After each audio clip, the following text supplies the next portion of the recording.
मुख्यमंत्री जी लगभग सप्ताह दिन के भीतर में 2 बार आ गए। आखिर क्या रीज़न है कि मुख्यमंत्री जी केवल आपके वाल्मीकि नगर क्षेत्र में ही आते हैं? की बात कर रहे हैं, मुख्यमंत्री जी आते हैं, उसका उद्घाटन करते हैं और अच्छी तरीक़ा से बनाया भी जाता है, लेकिन वो आज देखा जाए तो कहीं ना कहीं नर्क में तब्दील हो गया। माननीय मुख्यमंत्री जी बिहार के विकास के लिए और पूरे बिहार के लिए हमेशा तत्पर रहते हैं। लगता है कि आपके कहने पे मुख्यमंत्री जी आने को मजबूर हो जाते हैं या नहीं। वाल्मीकि नगर क्षेत्र के रिंकू सिंह जी हैं और ये विधायक हैं और सबसे चर्चित विधायक हैं और हमेशा चर्चा में रहते हैं। स्वागत है सबसे पहले आपको। धन्यवाद। अच्छा, लोग वाल्मीकि नगर में सबसे ज़्यादा अगर कोई चर्चित विधायक है तो आप हैं और लोग बहुत ज़्यादा आपको मानता है। आखिर कारण क्या है कि इतना सबसे ज़्यादा लोग आप ही को मानता है? देखिए, इसका कोई वैसा कारण नहीं है, चूँकि वाल्मीकि नगर जो विधानसभा है वो मेरा एक परिवार है। मैं पूरे वाल्मीकि नगर को अपने परिवार की तरह मानता हूँ। जो हमसे बड़े हैं उनको मैं अपने बड़े भाई की तरह मानता हूँ। जो हमारे गार्जियन तुल्य हैं उनको मैं अपने चाचा और काका का दर्जा देता हूँ। जो मेरे छोटे हैं मैं उनको अपना कार्यकर्ता नहीं समझता बल्कि अपना छोटा भाई समझता हूँ।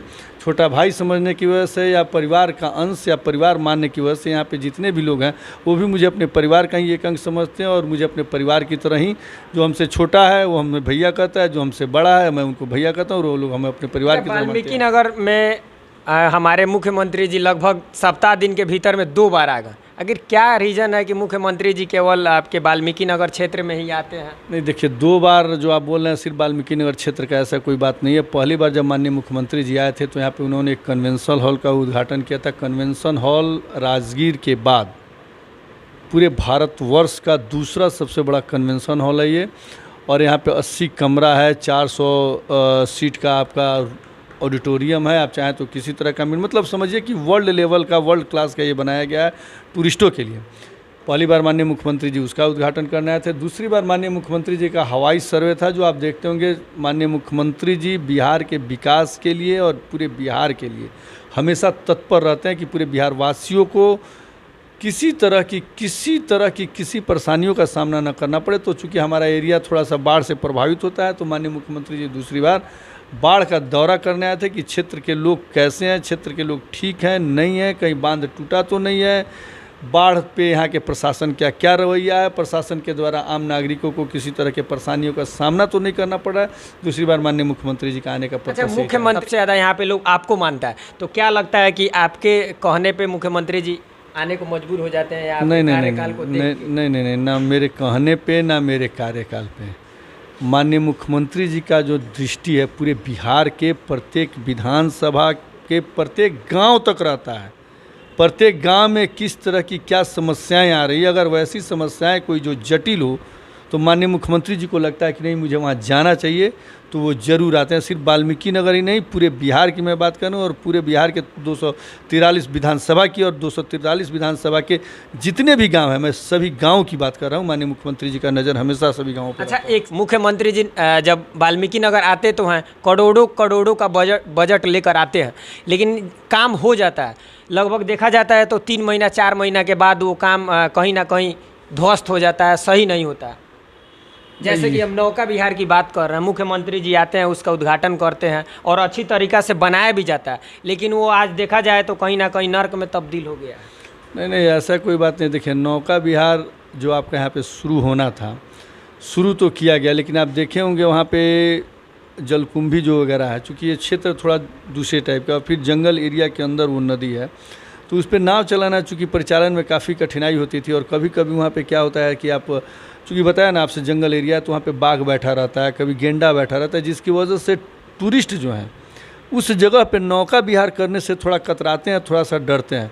तो अब सिंपल सा बात है, जिस चीज़ को हमने जिनके उपयोग के लिए बनाया, अगर वहीं वहाँ डर से नहीं आए तो फिर थोड़ा सा तो कुछ वहाँ पे तब्दीलियाँ होती हैं। हम देखें वहाँ पे गए थे तो हम देखें सर सफाई का भी व्यवस्था नहीं है। अच्छा, लोग कहीं ना कहीं आपको पसंद करते हैं और आपको जानते हैं। मुख्यमंत्री जी 1 दिन के लिए आते हैं, 1 घंटा के लिए आते हैं और चले जाते हैं, लेकिन सारे लोगों का उम्मीद आपसे है। तो क्या लगता है अगर ये करोड़ों का बजट लगा के उस काम को करना और वो तुरंत ध्वस्त हो जाना, तो लोग तो आपसे नाराज़ हो जाएंगे? नहीं, देखिए, वैसा मैंने बताया ना आपसे, ऐसा कोई बात नहीं है कि करोड़ों की लागत से ध्वस्त हुआ। मैंने क्या बताया कि जंगल के बीच का वो कॉरिडोर है एक, और वहाँ पे बाघ चीता हमेशा बैठे रहता है। आप अभी चले जाइए रात में 9 बजे, वहाँ पे आपको भालू मिल जाएगा।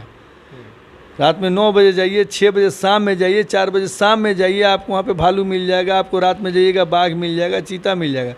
तो पर्यटकों के अंदर एक थोड़ा डर का भाव हो जाता है ना, तो डर की वजह से उस जगह को छोड़ दिया जाता है, जिसकी वजह से हमने सरियामन को डेवलप किया। आप देखे होंगे कि सरियामन में आज के समय में जाके देखिए नौका विहार होता है, पालागरंग, जितना भी तरह का मतलब जल से रिलेटेड जितने भी खेल कूद होते हैं सारे कुछ वहाँ पे होते हैं। हाँ, गंडक की तरफ हमने माननीय मुख्यमंत्री जी से आग्रह किया है कि गंडक की तरफ जितनी भी एक्स्ट्रा एक्टिविटीज़ हैं उसको बढ़ाया जाए। माननीय मुख्यमंत्री जी ने हमारे इस आग्रह को स्वीकार किया। अच्छा, बगहा जिला कब बनने वाला है? बहुत जल्द अविलंब 2025 के अप्रैल तक जो हमारा बगहा पुलिस जिला है वह राजस्व जिला में तब्दील हो जाएगा। अच्छा, लोग बहुत ज़्यादा आपसे उम्मीद करते हैं, तो क्या लगता है कि इस बार जो नीतीश कुमार जी आके और बोले हैं तो चालू होने वाला है कि नहीं? हवाई अड्डा यहाँ से उड़ान भरने वाला है कि बस केवल नेताजी लोग के लिए ही रहेगा? ना, आप जानते हैं, एक बात मैं आपको बता दूं कि माननीय मुख्यमंत्री जी जो कहते हैं वो करते हैं। आज तक उन्होंने कोई वैसा चीज़ घोषणा नहीं किया जो वो नहीं कर सकते हैं, और उन्होंने हमें आश्वस्त ही नहीं पूर्ण आश्वासन के साथ आश्वस्त किया है कि शनिवार और रविवार को यहाँ पे चॉपर चलेगा टूरिज़्म के लिए और टूरिस्टों के लिए। तो चलेगा मतलब माननीय मुख्यमंत्री जी ने कह दिया तो चलेगा। यानी कि कहीं ना कहीं लोग आप पे विश्वास करता है, और ये चीज़ आपके मुंह से लोग सुनेगा तो सच में विश्वास कर लेगा। यानी कि अगर मुख्यमंत्री जी नहीं भी चालू करते हैं तो विधायक जी अपने फंड से उसको चालू करवाएं। नहीं, विधायकों की उतनी औकात और क्षमता नहीं होती है कि अपने फंड से चालू करें। जब तक माननीय मुख्यमंत्री जी जो हम लोग के गार्जियन हैं, बिहार के विकास के जो विकास पुरुष हैं, जिन्होंने बिहार को जीरो से हीरो बनाने का काम किया है, जब तक वो नहीं चाहें ये पॉसिबल नहीं है। लेकिन मैं आपको आपके चैनल के माध्यम से जितने भी व्यूअर आएंगे या जितने भी व्यूअर देखेंगे उनको आश्वस्त करना चाहूँगा कि माननीय मुख्यमंत्री जी ने एकदम बिल्कुल हम लोग को आश्वस्त किया है कि हवाई जहाज़ जो एयरबस होता है छोटी वाली वो तो चलेगा ही चलेगा, साथ में शनिवार और रविवार को यहाँ से टूरिस्ट के लिए और पर्यटकों के लिए चॉपर की व्यवस्था की जाएगी। अच्छा, आप चलिए, इतना टाइम देने के लिए आपको बहुत बहुत धन्यवाद। बिल्कुल धन्यवाद।